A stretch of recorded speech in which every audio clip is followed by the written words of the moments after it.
Quelle joie d'être avec vous, frères et sœurs. Je voudrais remercier notamment, je sais qu'il y en a plusieurs qui prient pour moi. Vous savez que je suis en cours de traitement. Mon traitement terminera en mai, Dieu voulant. Je peux vous dire que jusqu'à présent, je vis une grâce de Dieu. Je n'ai aucun effet secondaire que les médecins m'avaient annoncé. Donc il y a une grâce de Dieu. Bien sûr, j'ai des perfusions tous les 21 jours.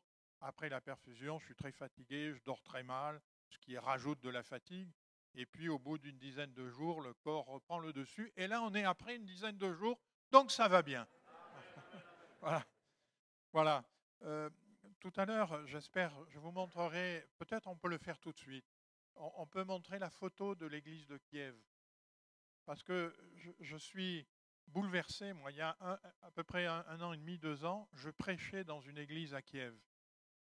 J'ai participé à une semaine dans une église à Kiev, dans le cœur de Kiev, et de penser que les frères et sœurs avec qui j'ai passé ces moments sont maintenant dans la situation où ils sont, ça me bouleverse. Et j'ai beaucoup apprécié qu'on prie pour l'église de Kiev. Alors voilà, vous voyez, l'église de Kiev, c'est une des églises. C'est un splendide bâtiment qui a pignon sur rue, qui est en plein centre de Kiev. Et peut-être on peut montrer la vidéo maintenant. Il y a juste 1 minute 30. Et si on peut mettre le son, et puis Samy, tu peux venir entraîner l'église et on va le chanter.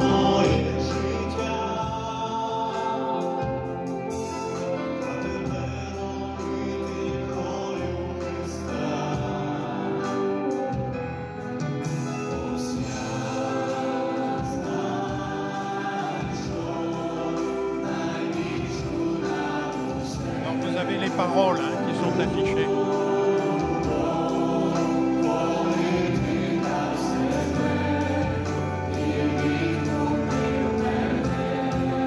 On pourrait se lever et reprendre ce cœur en disant: Seigneur, au-delà des guerres, au-delà de ce qui arrive, tu es la majesté. La majesté t'appartient.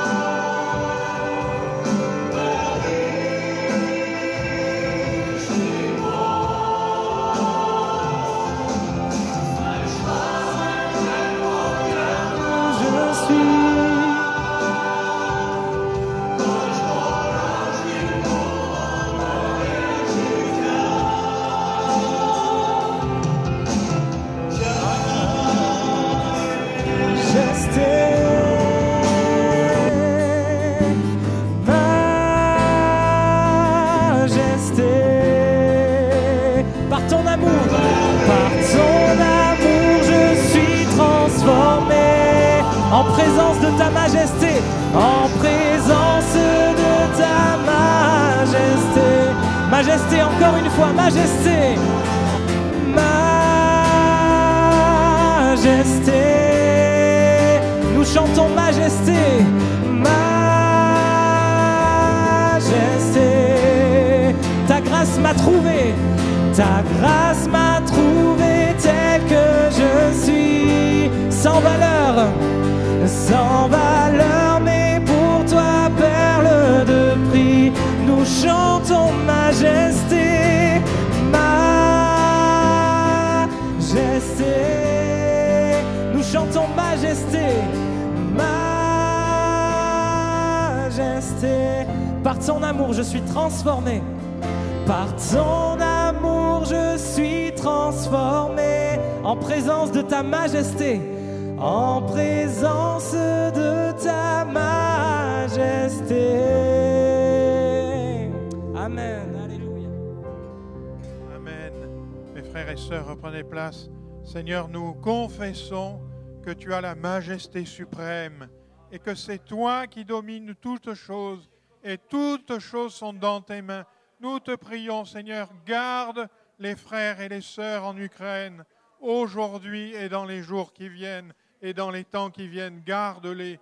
En ton nom, nous te prions, Seigneur. Amen. Alléluia. Voilà, mes frères et sœurs, on avait fait une réunion un mardi de décembre parce que le mois de décembre, traditionnellement, dans les églises ADD, les Assemblées de Dieu de France, c'est le mois réservé à la mission. Et puis, le programme était tellement chargé, alors à Nathanaël, on avait dit, on va le faire un mardi. Et puis, le mardi... des frères ont dit, mais c'est dommage que toute l'Église n'entende pas ce qui s'est dit. Donc on a décidé de refaire la réunion aujourd'hui. Donc je vais d'abord commencer par la parole de Dieu, parce que pour moi, avant toute chose, c'est la parole de Dieu qui doit être en premier. Donc je voudrais vous parler du plan de Dieu, des choses qu'on connaît, mais son accomplissement, quand est-ce que son accomplissement viendra? Ça, c'est peut-être moins clair. Alors, je vais commencer par le plan de Dieu en prenant dès l'Ancien Testament une prophétie qui a été donnée au prophète Daniel, un grand prophète. Vous savez, il n'y a pas des grands et des petits prophètes, parce que les prophètes, ce sont des hommes qui ont parlé de la part de Dieu. Et toute parole qui vient de la part de Dieu est aussi grande l'une que l'autre. Elle vient de Dieu et elle doit avoir, bien sûr, la priorité. Mais le prophète Daniel est un prophète qui a eu une vision extraordinaire, à un tel point que même Jésus y fera allusion. Il dira, comme l'a annoncé le prophète Daniel. Daniel est un prophète qui à une époque où Jérusalem était démolie, a eu la vision que Jérusalem serait reconstruit. Il a eu la vision que le Christ viendrait et qu'il serait enlevé. Il a eu la vision des temps qui allaient venir, des chutes des empires les uns après les autres. Il a eu la vision de la grande tribulation dans laquelle le monde s'enfoncerait. Il a eu la vision de la gloire éternelle. Une vision qui balaye tous les temps que Dieu a donnés à l'humanité. Et chose extraordinaire, dans cette vision de Daniel, on ne va pas la détailler aujourd'hui, mais c'est quelque chose de merveilleux, dans cette vision, en plus de ça, Daniel donnait l'échéancier. Et lorsque nous étudions attentivement la parole de Dieu, que nous plongeons nos regards dedans et que nous regardons l'histoire des hommes, nous nous rendons compte que l'échéancier annoncé est exactement ce qui s'est déroulé pour la partie de la prophétie qui s'est déjà accomplie, la reconstruction de Jérusalem, la venue du Christ, l'effondrement des empires, tout ce qui s'est déjà accompli. Daniel, en moins 600 avant Jésus-Christ, avait eu cette vision et l'avait annoncée.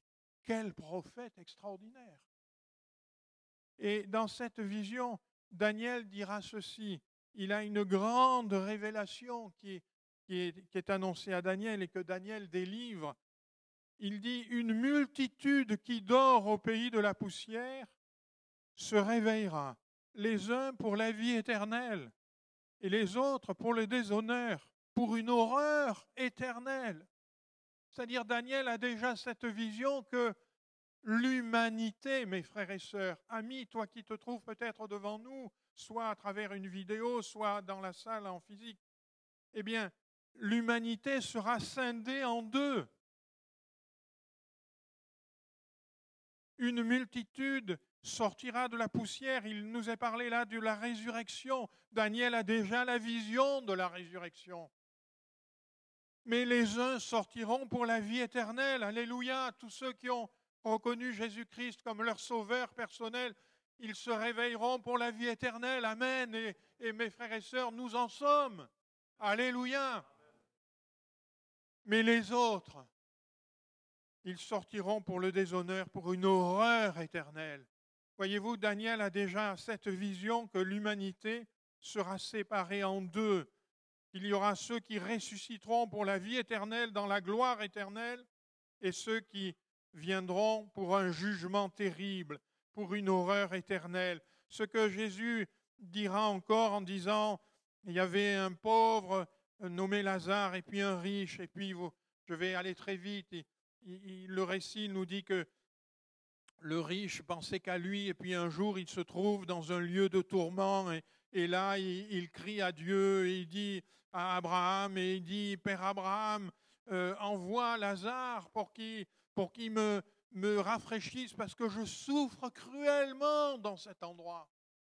Et Abraham va lui dire non, il ne peut pas, parce qu'il y a un grand abîme entre eux et vous. Et personne ne peut passer de l'un à l'autre. Je précise ces choses parce que certaines religions ont fait croire qu'il y avait un lieu intermédiaire et qu'on pourrait ensuite passer de l'un à l'autre. Quelque chose où on purgerait en quelque sorte ce qu'on n'a pas fait durant son vivant. Ça, ce n'est pas biblique. Jésus dira, il n'y a aucune façon de passer de l'un à l'autre. C'est pendant les jours de ta vie que tu choisis, mon ami. Et Daniel a cette vision déjà. Et dans cette vision, il dit, il va y avoir, l'humanité va être scindée en deux. Les uns vont venir à la résurrection pour la vie éternelle, mais les autres pour une horreur éternelle, ce que la Bible appelle les temps de feu, la géhenne, l'enfer, les souffrances éternelles, un lieu de tourment. Et pourtant, la volonté de Dieu n'est pas du tout celle-là pour les hommes. La volonté de Dieu, c'est que l'apôtre Paul va l'exprimer dans la première épître à Timothée. La volonté de Dieu, c'est de sauver tous les hommes. Dieu, notre Sauveur, veut que tous les hommes soient sauvés et parviennent à la connaissance de la vérité. Voyez-vous, Dieu veut que tous les hommes soient sauvés et pourtant, à la fin des temps, il y aura ceux qui ressuscitent pour être sauvés et ceux qui ressuscitent pour une perdition éternelle dans un lieu de souffrance, dans une horreur éternelle. Qu'est-ce qui s'est passé? Qu'est-ce qui s'est passé? Si vous voulez bien, on va lire le plan de salut pour tous les hommes. Il est résumé en quelques versets. C'est les versets généralement que les chrétiens évangéliques connaissent bien, le premier des versets, mais on va lire aussi le reste, si vous voulez bien, dans Jean, au chapitre 3, à partir du verset 16, mais jusqu'au verset 21. Donc Jean 3, 16, ce verset, on peut le réciter par cœur. Hein. Dieu a tant aimé le monde qu'il a donné son Fils unique, afin que quiconque croit en lui ne périsse point, mais qu'il ait la vie éternelle. Amen. Celui qui croit en Jésus, il est dans la première partie dont Daniel parle. Il ressuscite pour la vie éternelle. Amen. Mais le texte continue. Celui qui croit en lui n'est point jugé, mais celui qui ne croit pas est déjà jugé, parce qu'il n'a pas cru au nom du Fils unique de Dieu. Et ce jugement, c'est que la lumière étant venue dans le monde, les hommes ont préféré les ténèbres à la lumière, parce que leurs œuvres étaient mauvaises. Car quiconque fait le mal est la lumière et ne vient point à la lumière, de peur que ses œuvres ne soient dévoilées. Mais celui qui agit selon la vérité vient à la lumière, afin que ses œuvres soient manifestées, parce qu'elles sont faites en Dieu. Voilà, les paroles de Jésus nous montrent que ce jugement, c'est que la lumière, c'est ce qui révèle les choses. Vous savez, si vous venez ici et qu'il n'y a aucune lumière, vous ne saurez pas qu'il y a des chaises, qu'il y a une estrade, qu'il y a une table, vous ne voyez rien, vous ne savez rien. Mais dès qu'il y a la lumière, alors nous sommes capables de discerner ce qu'il y a. Eh bien, le texte nous dit que ce qui va faire la différence, c'est que le jugement, c'est que la lumière étant venue, cette lumière, l'apôtre Jean, dès ce qu'on a l'habitude d'appeler le prologue de Jean, c'est-à-dire le premier chapitre de l'évangile de Jean, il dit que la parole s'est faite chair en la personne de Jésus, il est la lumière qui est venue dans le monde, c'est-à-dire celui qui permet de voir, celui qui ouvre nos yeux, celui qui montre les choses. Eh bien, le texte nous dit ici, ce jugement, c'est que la lumière étant venue dans le monde, les hommes ont préféré les ténèbres à la lumière. Ils n'ont pas voulu écouter, ils n'ont pas voulu regarder ce que Jésus disait. Ils ont préféré leurs œuvres à eux. Et il est dit, et leurs œuvres étaient mauvaises, et comme elles étaient mauvaises, ils ne voulaient pas venir à la lumière. Vous savez, quand on fait une œuvre mauvaise, on ne veut pas que ça se sache. Celui qui, par exemple, je vais citer des choses, hein, celui qui vole, généralement, il ne s'en vante pas. Il ne va pas chez le commerçant en disant « Ah, vous savez, je suis un voleur ». Ah non, non. Il le tient caché. Celui qui trompe son conjoint, généralement, il ne le dit pas. Il ne dit pas à ses enfants, il ne le dit pas à la famille, il ne dit pas... Ah non, non, il tient ça caché. Parce que les œuvres mauvaises, on ne les amène pas à la lumière. Mais celui qui fait des choses droites, celui qui fait des choses belles, celui qui, par exemple, dit « Moi, je suis marié depuis 40 ans, eh bien, je suis toujours amoureux de mon conjoint. » Celui-là, il le dit, il n'y a pas de problème, parce que c'est des choses belles et elles peuvent venir à la lumière. Celui qui dit « Moi, je vois quelqu'un qui est misérable, je l'aide, parce que ça me brise le cœur. » Eh bien, celui-là, il peut le dire parce que c'est quelque chose de beau et ça peut venir à la lumière. Les œuvres belles, on les amène à la lumière. Les œuvres pas belles et ce qui n'est pas beau dans le cœur de l'homme, les tricheries, les vols, les adultères, les ambitions effrénées, les folies, les offenses, toutes ces choses-là, elles sont au fond du cœur de l'homme. On ne les amène pas à la lumière. Et l'homme qui n'amène pas ces choses à la lumière et qui les garde secrètes, il va préférer ce qui est mauvais en lui. Il va résister à cette lumière et il va dire non, moi je refuse les paroles de Jésus-Christ, je refuse la lumière de Dieu dans ma vie, je refuse ces choses. Et en refusant ces choses, il va se trouver dans la deuxième moitié dont Daniel parlait, ceux qui se réveilleront pour l'horreur éternelle. Que Dieu nous en garde, mes frères et sœurs. Voyez-vous, c'est de notre vie dont il est question. Alors, celui qui a des œuvres mauvaises, mes frères et sœurs, ne pensez pas qu'on est en train de stigmatiser les uns par rapport aux autres. Non, la parole nous dit que tous nous avions des œuvres mauvaises. La différence, c'est que tu peux venir à la lumière, tu peux venir à Jésus-Christ et tu peux dire, Seigneur Jésus, je te prie, change mon cœur, change ma vie, change ces choses mauvaises en moi. Je veux qu'elles disparaissent. Aide-moi, même si c'est dur, même si ça va me coûter. Seigneur, je veux changer. Alléluia. Et c'est ce que nous avons fait lorsque nous sommes venus au Seigneur. Le Seigneur dira, moi, je suis le chemin, la vérité et la vie. Nul ne vient au Père que par moi. Il n'y a pas d'autre moyen que de venir à Jésus. Il n'y a pas d'autre moyen que d'écouter les paroles de Jésus. Il n'y a pas d'autre moyen que comprendre que Jésus a donné sa vie, que son sang a coulé, qu'il a accepté la croix afin que nos péchés, nos œuvres mauvaises soient pardonnées devant Dieu. Il n'y a pas d'autre moyen que de reconnaître Jésus comme son Sauveur et son Seigneur. Alléluia. Ce matin, moi, je me réjouis parce que ici, ce matin, quels sont ceux qui ont reconnu Jésus comme leur Sauveur et Seigneur? Alléluia. Merci Seigneur. Alléluia. Que ton nom soit béni. Le salut, c'est croire au nom de Jésus et c'est aimer la vérité. Maintenant, l'apôtre va dire la chose suivante.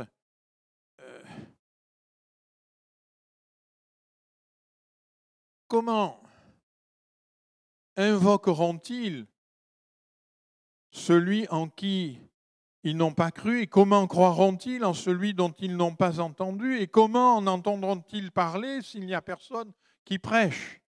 J'ai oublié d'appuyer. Voilà.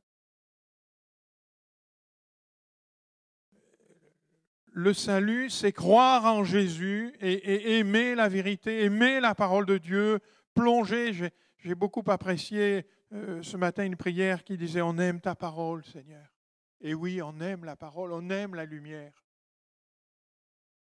Et l'apôtre va dire « Mais comment pourront-ils invoquer celui en qui ils n'ont pas cru? Et comment croiront-ils en celui dont ils n'ont pas entendu parler? Et comment en entendront-ils parler s'il n'y a personne qui prêche ?» Mon frère, ma sœur, tu n'es pas venu au monde un jour en sachant que Jésus est venu sur la terre des hommes pour pardonner les péchés des hommes.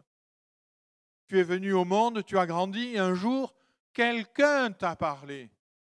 Un jour, quelqu'un t'a dit, un jour, tu es venu dans une église, un jour, tu as eu quelqu'un qui t'a rendu un témoignage, un jour, la nouvelle est venue jusqu'à toi. Quels sont ceux qui peuvent dire, oui, c'est vrai, je peux attester que quelqu'un, un jour, m'a parlé de Jésus? Je crois que c'est le cas de tous. Mais s'il n'y a personne qui prêche, s'il n'y a personne qui témoigne, au passage, mes frères et sœurs, le Seigneur attend de nous que nous témoignions. S'il n'y a personne qui témoigne, s'il n'y a personne qui prêche, mais comment entendront-ils parler de Jésus?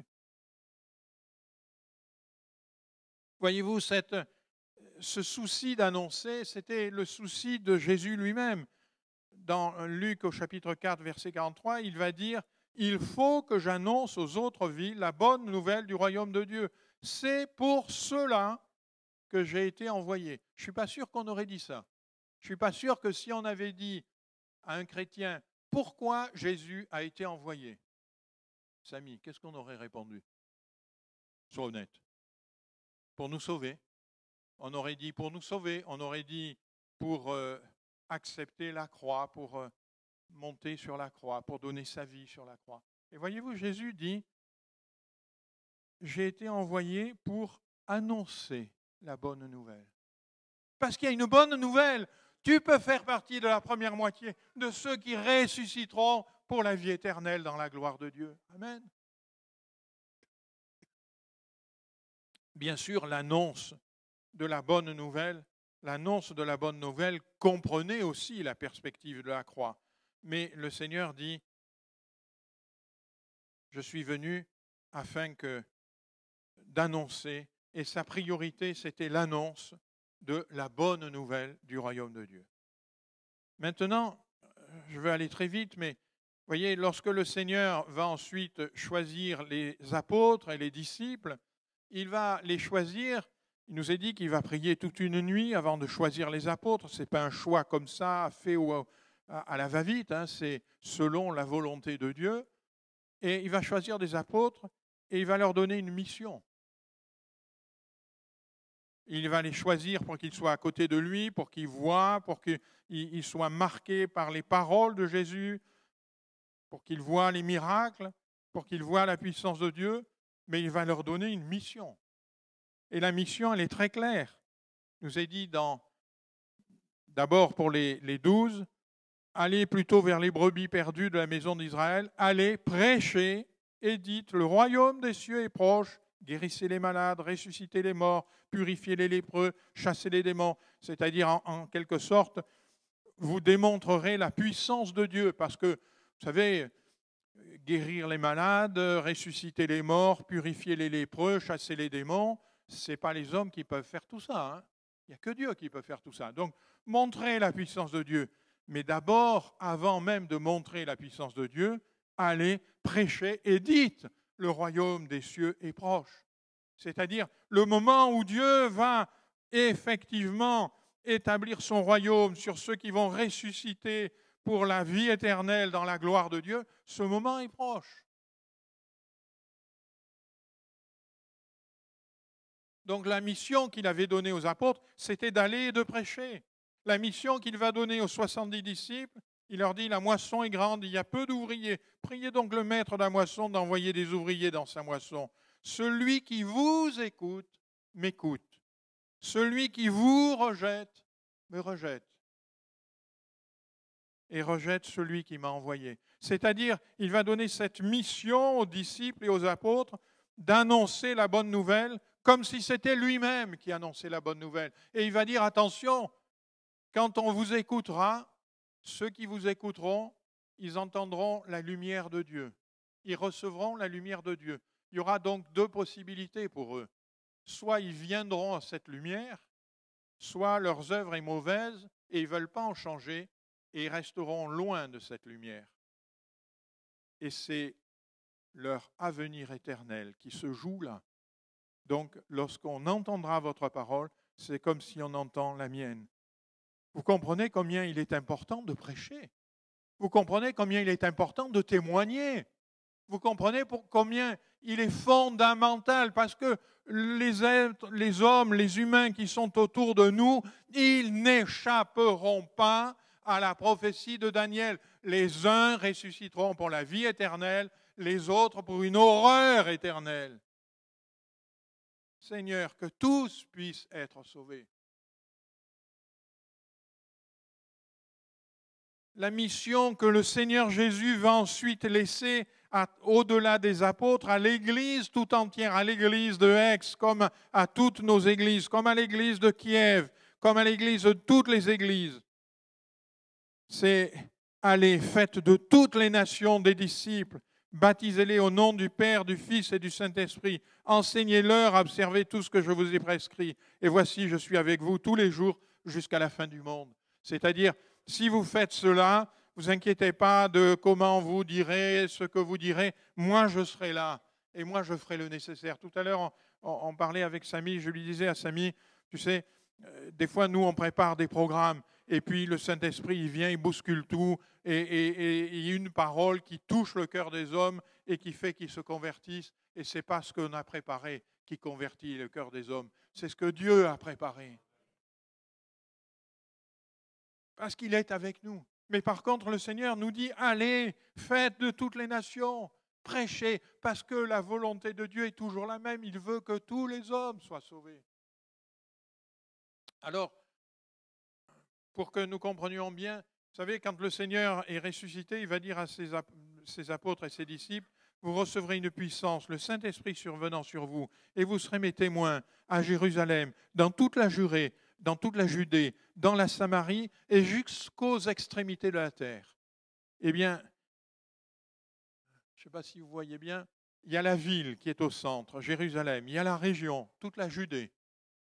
Il y a le choc culturel, la Samarie. La Samarie, c'était un endroit où les Samaritains et les Juifs, l'Évangile nous relate ça, ils s'ignoraient consciencieusement les uns des autres. Ils avaient une certaine opposition entre eux, opposition spirituelle. La Samarie, c'est un endroit où il y avait un choc culturel. Un jour, les disciples vont être très étonnés que Jésus se soit arrêté pour parler à une femme samaritaine. Jamais eux n'auraient parlé à une femme samaritaine. Et puis il y a le monde, les extrémités. Alors vous voyez, ce qui est la ville et ce qui est la région, c'est la responsabilité de l'Église locale. C'est notre responsabilité collectivement et individuellement. Votre voisin de palier, votre voisin de bureau, votre collègue à l'école, ce n'est pas une église qui est de l'autre côté de la terre qui va lui parler. C'est à vous, c'est à nous à lui parler. C'est le travail de l'église locale. Mais l'église locale, nos églises, depuis 1957, ont créé un département qui s'appelle l'action missionnaire. Et cette action missionnaire, elle est soutenue par toutes les églises locales. Et l'action missionnaire, elle a comme rôle de prêcher l'évangile là où il y a le choc culturel, c'est-à-dire non pas dans la région ici, mais dans les pays un peu plus lointains et jusqu'aux extrémités du monde. Alors, jusqu'aux extrémités du monde, ça veut dire qu'il faut y aller, ça veut dire qu'il faut se mettre au diapason des gens qui vivent là. On pense notamment à notre frère et sœur Sierra qui sont partis au Congo. Ils étaient au milieu de nous, mais ils ont eu cet appel de Dieu, ils sont partis au Congo. On pense aux frères Aot, ils sont partis au Vanuatu. C'est diamétralement opposé par rapport à l'axe de la Terre, par rapport à Aix. Vous passez par le centre de la Terre, là où vous arrivez de l'autre côté, c'est le Vanuatu. L'endroit le plus risqué au monde, tous les risques. Sismique, climatique, tout. Mais ils prêchent l'Évangile et par la grâce de Dieu, c'est florissant. Donc, la mission de Jésus, c'était d'annoncer la parole de Dieu, la bonne nouvelle. La mission des apôtres, c'était de prêcher l'Évangile, la bonne nouvelle. La mission des disciples, des 70, c'était de prêcher la bonne nouvelle. La mission de l'Église, c'est de prêcher la bonne nouvelle. C'est d'annoncer aux hommes, mon ami, il est encore temps pour que tu reviennes de tes œuvres mauvaises, que tu demandes pardon à Dieu, que tu lui demandes de pardonner tes péchés, afin que le jour de la résurrection, tu sois dans ceux qui héritent la vie éternelle. Amen. Alors, les disciples avaient compris cela, les disciples qui marchaient avec Jésus, et un jour, ils vont lui dire, mais Seigneur, quand est-ce que ça s'accomplira? Quand est-ce que les uns ressusciteront pour la vie éternelle et les autres pour l'horreur éternelle? Quand est-ce? Et voyez-vous, le Seigneur, dans Matthieu 24, va répondre à l'attente des disciples et aux questions qu'on peut se poser. Il nous est dit, toutes les tribus de la terre se lamenteront, elles verront le Fils de l'homme venir sur les nuées du ciel avec beaucoup de puissance et de gloire. Il viendra plus cette deuxième fois comme il est venu la première fois dans la discrétion d'un bébé qui naît dans une étable sans que personne ne sache rien. Non, il viendra avec gloire, avec beaucoup de puissance. Il enverra ses anges avec la trompette retentissante. Ils rassembleront ses élus des 4 vents, depuis une extrémité du ciel jusqu'à l'autre. Pour ce qui est du jour et de l'heure, personne ne les connaît, ni les anges des cieux, ni le Fils, mais le Père seul. Mes frères et sœurs, si vous attendiez à ce que je vous donne une date, c'est foutu. Mais d'un autre côté, si vous entendez quelqu'un, même si c'est un grand prédicateur, un homme célèbre, quelqu'un qui se dit prophète, vous savez, il y a beaucoup de prophètes autoproclamés, hein, surtout dans certains pays, qui vient et qui vous dit, voilà, le Seigneur revient à telle date, vous écoutez et vous dites, ah, il croit savoir, donc ce n'est pas à cette date-là. C'est sûr. Nul ne le sait. Alors on peut dire, mais alors on ne sait pas quand est-ce que le Seigneur revient. Ce n'est pas tout à fait vrai. Dans Matthieu 24, au début du chapitre, on va le voir dans la vidéo qui suit, il nous est donné des signes avant-coureurs. Vous verrez que ces signes avant-coureurs sont terriblement d'actualité aujourd'hui. Quand on a fait la vidéo, il n'en était pas question de l'actualité d'aujourd'hui.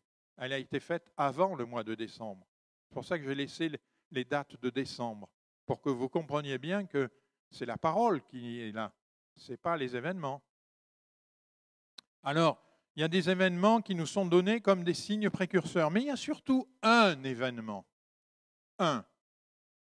qui est dans la parole de Dieu et qui nous dit quand est-ce que le Seigneur reviendra. Est-ce que vous le connaissez?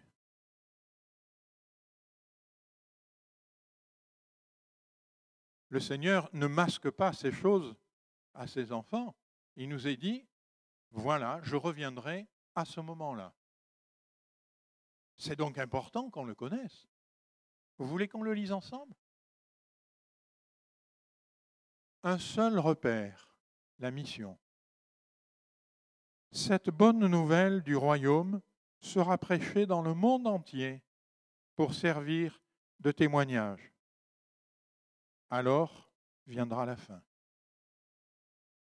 Il y a une condition, il y a un repère que Jésus annonce au monde en disant, voilà la condition, voilà le moment auquel je reviendrai sur la terre des hommes.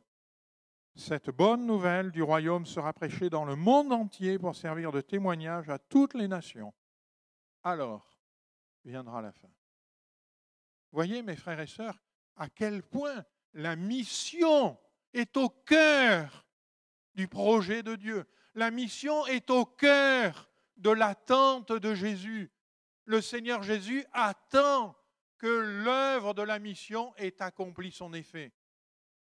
Seigneur, alors viendra la fin.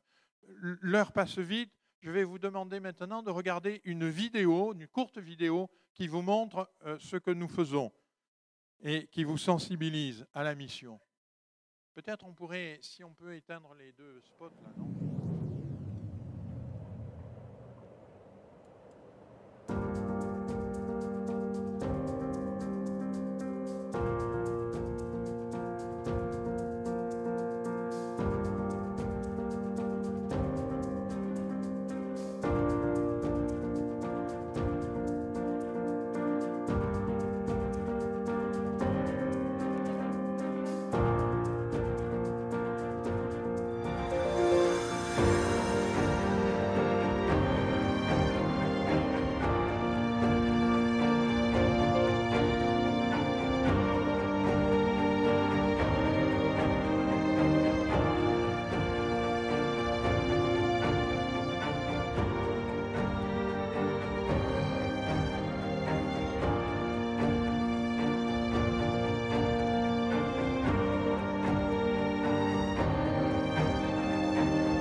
Voilà.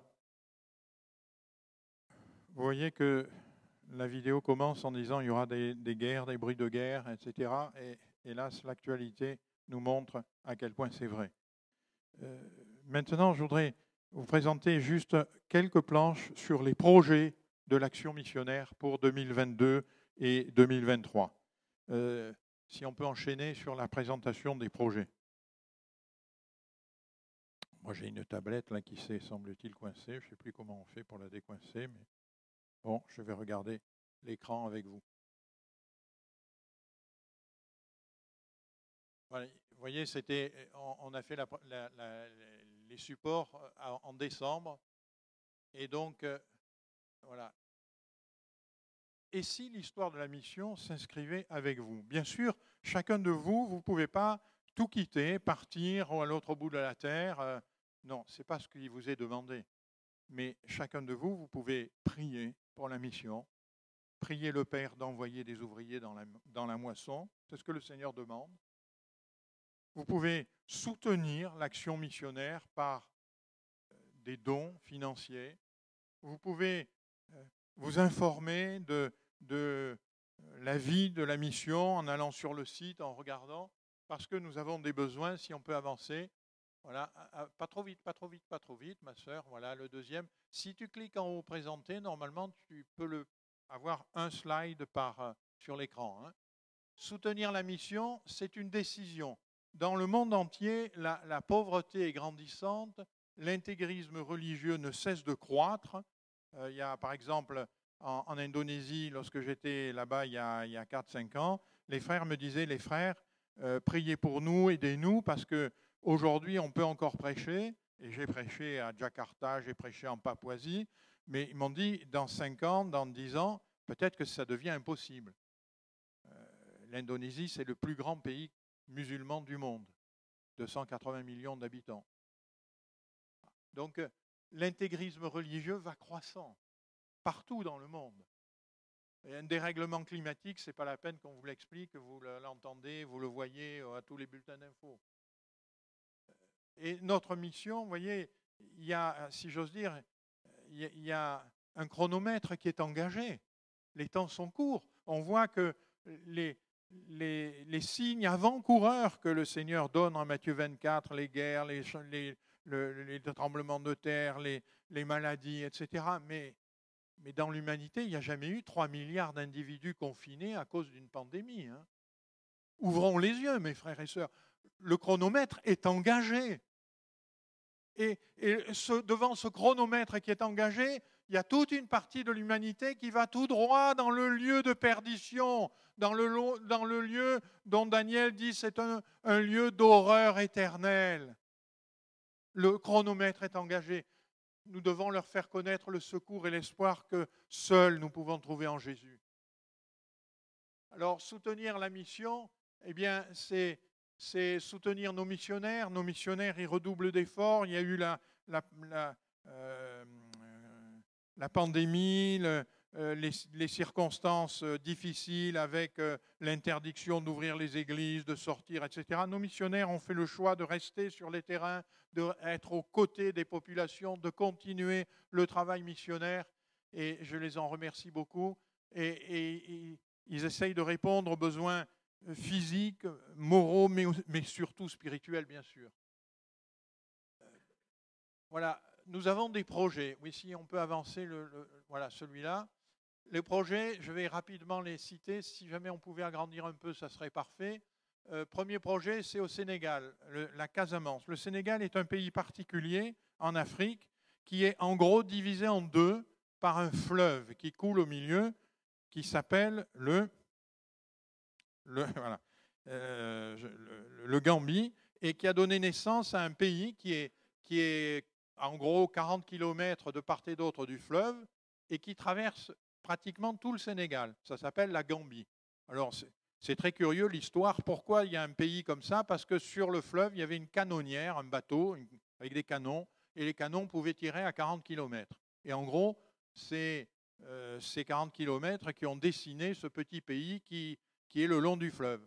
Le problème, c'est que quand vous êtes au nord, au Sénégal, et que vous voulez passer au sud du Sénégal, il n'y a que deux possibilités. Soit vous traversez la Gambie, il faut payer des taxes, etc. C'est un peu compliqué. Soit vous faites un détour de, je ne sais plus de 800 km. Donc, ce n'est pas facile. Alors, le nord du pays est bien évangélisé, le sud est mal évangélisé. Et nous avons un projet d'évangéliser le sud du Sénégal, c'est-à-dire la région de la Casamance, où il y a de l'ordre de 800 000 habitants, tous musulmans, animistes, et il y a besoin d'un travail d'évangélisation. Nous voulons envoyer et soutenir un ministère d'évangélistes, et ça va il faut avoir une réserve de 15 000 € pour pouvoir engager ce projet. Donc, on le met sur votre cœur. Voilà un projet sur lequel vous pouvez dire, eh bien, on ne demande pas à l'un d'entre vous de donner 15 000 €, encore que si vous voulez, venez me voir. Mais bon, mais participez. Et je remercie l'Église. L'Église d'Aix soutient la mission. Et je remercie son conseil d'administration, son pasteur. Merci de soutenir l'action missionnaire. Mais je crois que c'est le travail de chacun d'entre nous. Un autre, si on peut, un tout petit peu en haut, Mayotte. Vous savez que Mayotte, on a ouvert une église pendant la pandémie, alors que tout était impossible. Nous, on a ouvert une église. On a mis un pasteur dans un endroit où les gens sont tous musulmans. Cette église fonctionne, elle prêche l'évangile. Les premiers baptêmes ont eu lieu. Des musulmans sont passés de la mort à la vie et ils ont donné leur cœur à Jésus-Christ. Et on veut accompagner l'église locale, développer l'alphabétisation, l'éducation des enfants. On a un couple, mais on voudrait un autre couple qui vienne aider. Et là aussi, il y a un montant, vous voyez, 15 000 €. On avance.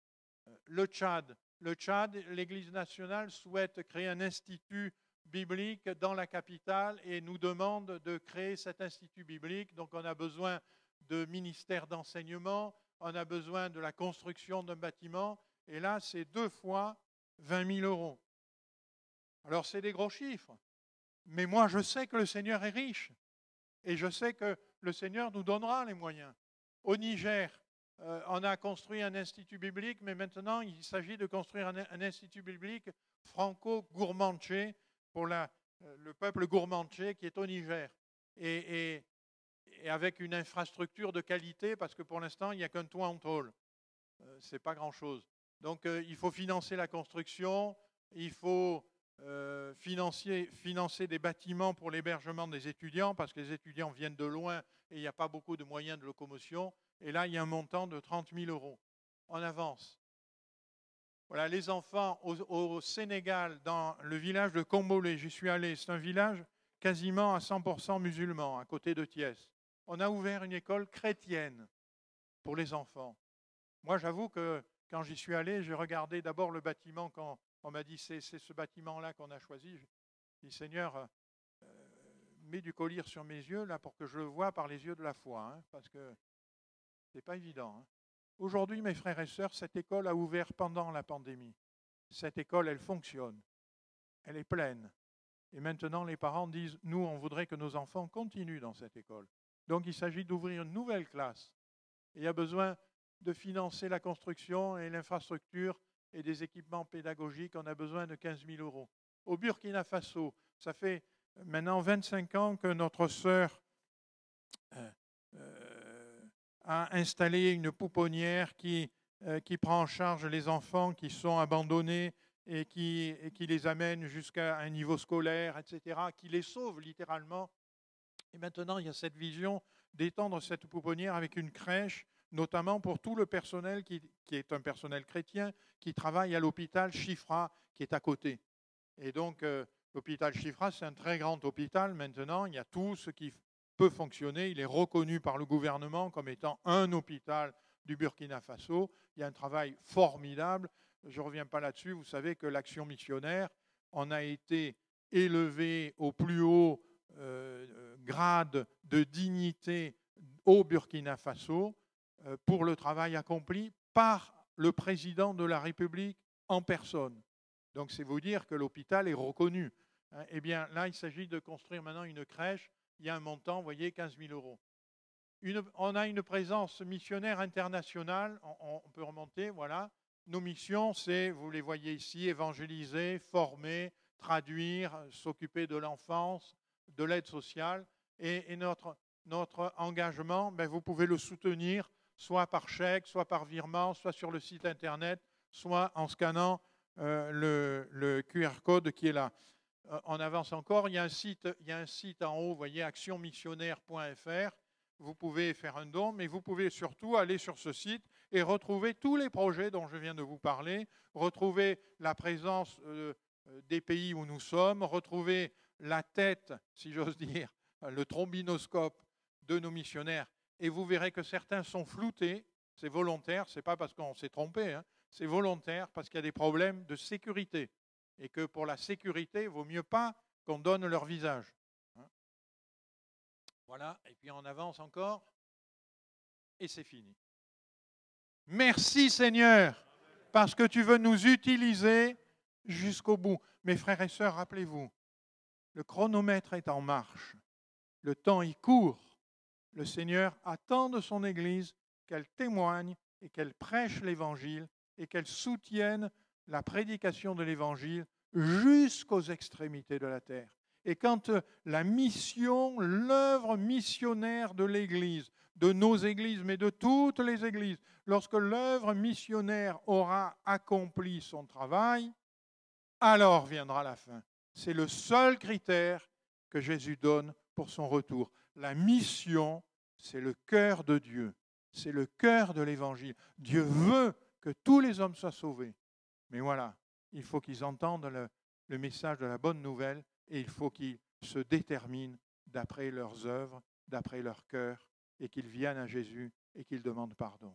Frères et sœurs, vous voulez bien qu'on se lève et qu'ensemble on dise, Seigneur, on ne veut pas simplement écouter ce matin, mais un discours. On veut comprendre que nous faisons partie de cette Église à laquelle tu as laissé une mission très claire. Seigneur, je fais partie de cette Église à laquelle tu as laissé une mission très claire.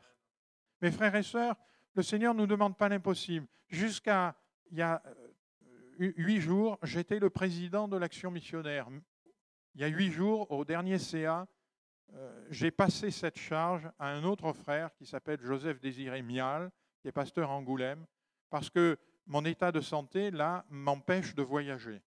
Et pour présider l'action missionnaire, il faut voyager. Vous voyez, j'étais à Kiev, j'étais au Burkina, j'étais un peu partout. Donc, pendant ce temps, je ne peux pas. Peut-être que toi, pendant le temps, tu ne peux pas partir, tu ne peux pas voyager. Mais même si on ne peut pas voyager, on reste à soutenir l'action missionnaire. On reste à prier pour l'action missionnaire. On reste à soutenir par nos dons l'action missionnaire. Seigneur, je comprends ce matin que je fais partie de ton Église.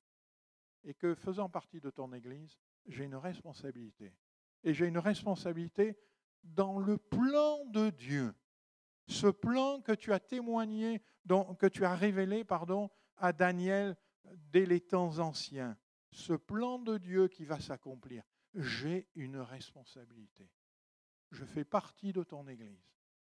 Seigneur, nous sommes devant toi et je te prie, Seigneur, de nous bénir les uns et les autres, afin que nous comprenions bien que tu nous as sauvés pour servir à la gloire éternelle, pour servir à annoncer la bonne nouvelle du royaume de Dieu, pour servir, Seigneur, d'une manière ou d'une autre, en faisant des cartes pour au profit de la mission, en faisant peut-être des témoignages, en soutenant par nos dons, en priant. Seigneur, tu nous appelles à soutenir le projet de Dieu, parce que ce projet, il est au cœur de l'Évangile, il est au cœur de ta vision pour l'humanité, il est au cœur, Seigneur, du salut pour le monde. Et c'est lorsque la mission aura accompli son œuvre que tu reviendras. Seigneur, veuille nous bénir, veuille bénir l'Église d'Aix, afin qu'elle soit partie intégrante de ce plan, et veuille bénir chacun et chacune d'entre nous, afin que nous entrions dans ce plan, et que nous puissions te dire, Seigneur, je ne peux pas faire grand-chose, mais ce que j'ai pu faire, je l'ai fait, afin que la bonne nouvelle du royaume de Dieu soit prêchée jusqu'aux extrémités de la terre. Que ton nom soit béni. Amen. Amen. Alléluia. Que le Seigneur vous bénisse, mes frères et sœurs. Voilà.